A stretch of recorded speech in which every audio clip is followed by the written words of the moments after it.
Office में भी आप जाएं तो कोई 11 बजे आ रहा है, कोई 12 बजे आ रहा है। और यानी मिनिस्टर जिस तरह आते हैं ना, कौमी असम्बली के इजलास से आते हैं, तो ये बेचारे लोग भूल जाते हैं। जिस कौम में डिसिप्लिन नहीं होता है तो वहाँ हुकूमतें भी नाकाम हो जाती है, रियासत भी अल्लाह ना करे वो यानी वो फ़वाइद होते नहीं। तो एक नियति से हम चाह रहे हैं कि हम डिसिप्लिन में आ जाएं। डेली हाजिरी लगा करेंगे, चेक इन चेक आउट सारा। स्कूल में भी आप देख लें कि महीने में 2 दफ़ा हाजिरी लगती थी, वो भी किसी वक्त भी। अस्सलाम वालेकुम, मैं हूं शाहिद हुसैन। इस वक्त हम सिंध हाई कोर्ट में मौजूद हैं। आज मेरे साथ हैं वाकिफ शाह साहब। वाकिफ शाह ने जो है वो सिंध हाई कोर्ट में पब्लिक इंटरेस्ट की यानी कि मफाद आमा से मुताल्लिक बेशुमार केसेस दायर किए हैं।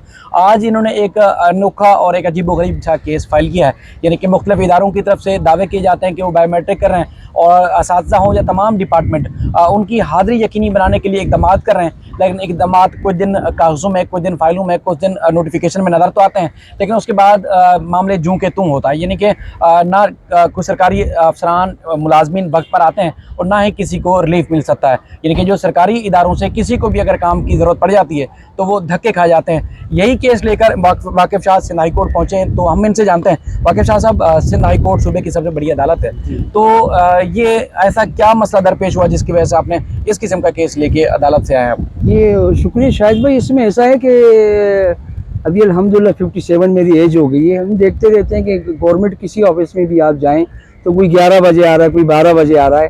और यानी मिनिस्टर जिस तरह आते हैं ना, कौमी असम्बली के इजलास से आते हैं, तो ये बेचारे लोग भूल जाते हैं।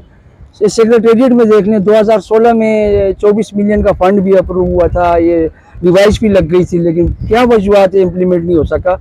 और इसी तरह बल्दियाती इदारों में आप चले जाएँ तो कोई 1 बजे आ रहा है।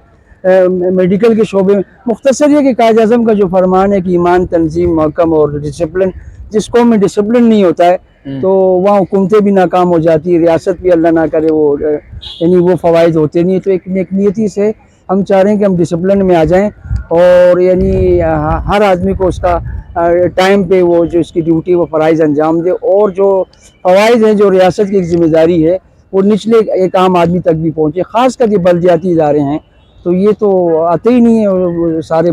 किसी यूनियन कौंसिल ऑफिस में आप चले जाएं और इस तरह की चीज़ लेकर। तो आपका कभी कोई ज़ाती एक्सपीरियंस रहा है कि किसी सरकारी इदारे में काम पड़ा हो और वहाँ गया हूँ, सब अमला मौजूद होता है, अफसर नहीं होते, जिसकी वजह से काम ही नहीं हो पाता? जी जी बिल्कुल। गया हूँ, मैं देखता रहता हूँ। 11 बजे आते हैं लोग, 11:30 बजे आते हैं सारा। तो बाकी भी खुद भी मुझे हुआ, और हम भी इस दुनिया में रहते हैं, आप भी इस दुनिया में रहते हैं। तो सेक्रेटेरिएट के अलावा यानी कि जिस तरह आप बता रहे हैं महकमा बल्दियात में किसी भी छोटे से छोटे सेक्शन में चले जाएं, वहाँ तो लोग नहीं होते। नहीं, और सबसे ज्यादा खतरनाक ये होता है कि वहाँ का रवैया अफसरान का ठीक नहीं होता। जी, यूनियन काउंसिल में बात तो यही है ना कि कोई 1 बजे आ रहा है, कोई 2 बजे आ रहा है। बर्थ सर्टिफिकेट और डेथ सर्टिफिकेट वगैरह ये हो गई। और जैसे दूसरी जो डिस्पेंसरियाँ हैं जो गवर्नमेंट की, उसमें भी खासकर होनी चाहिए। जैसे हमारी जहांगीर रोड में एक डिस्पेंसरी है और 32 का स्टाफ है उसमें।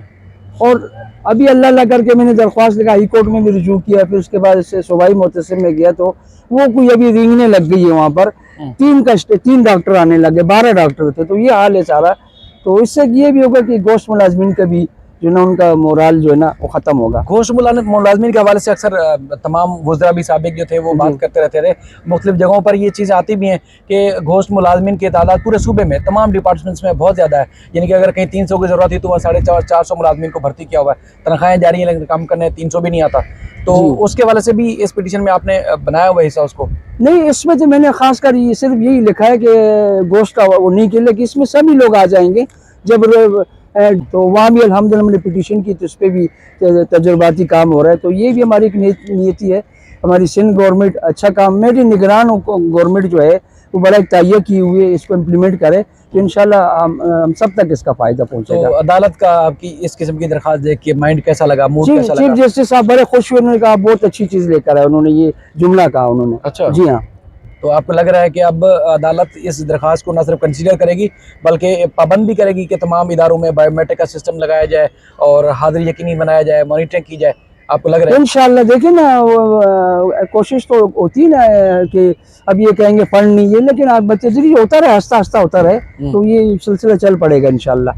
तो उसके अलावा आपने 2-3 और भी केसेस किए हुए जिसमें जेब्रा क्रॉसिंग, जब 15 तकरीबन 20 साल पहले हर जगह जेब्रा क्रॉसिंग होती थी और इस तरह कभी भी जैसे ट्रैफिक गुजर रही है तो पहले आम लोगों के पैदल चलने के लिए भी सिग्नल हुआ करते थे, तो उसके लिए क्या वो हम छोटे होते थे उसमें बाकायदा गाना होता था, पुलिस का है फर्ज मदद आपकी, और बाकायदा आजकल तो हमारा माशाल्लाह माफ करें मोटरसाइकिल वाले रॉन्ग साइड चलते हैं, कानून है नहीं, हम खुद इस पे अमल नहीं करते, हम शहरी तो हम तो सब इसकी कसूर है। बहरहाल उस पर एक PC1 बनी है जेब्रा क्रॉसिंग ट्रैफिक सिग्नल, तो कमाल की बात है तकरीबन 90% ट्रैफिक सिग्नल ही पूरी कराची के खराब है, तो उस पर भी काम हो रहे हैं इंशाल्लाह।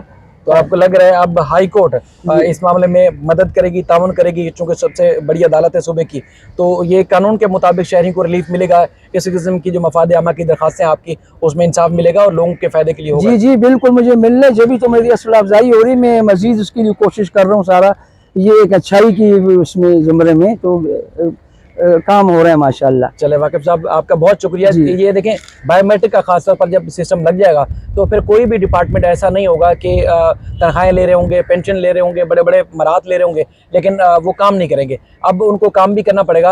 अब सबसे ज़्यादा जो ख़तरनाक या ख़तरे की घंटी आप कह सकते हैं कि उन घोष मुलाजमीन के लिए जो तनख्वाहें तो लेते हैं लेकिन ये कि वो काम नहीं करते। अब अगर वो वाकई ही मुलाजमीन है तो उनको काम करना पड़ेगा, महकमों में आना पड़ेगा, उनको आवाम की खिदमत करनी पड़ेगी। अगर वो मुलाजमीन नहीं है तो फिर उनको घर जाना पड़ेगा। आपका बहुत शुक्रिया, आपने कीमती वक्त दिया। अल्लाह।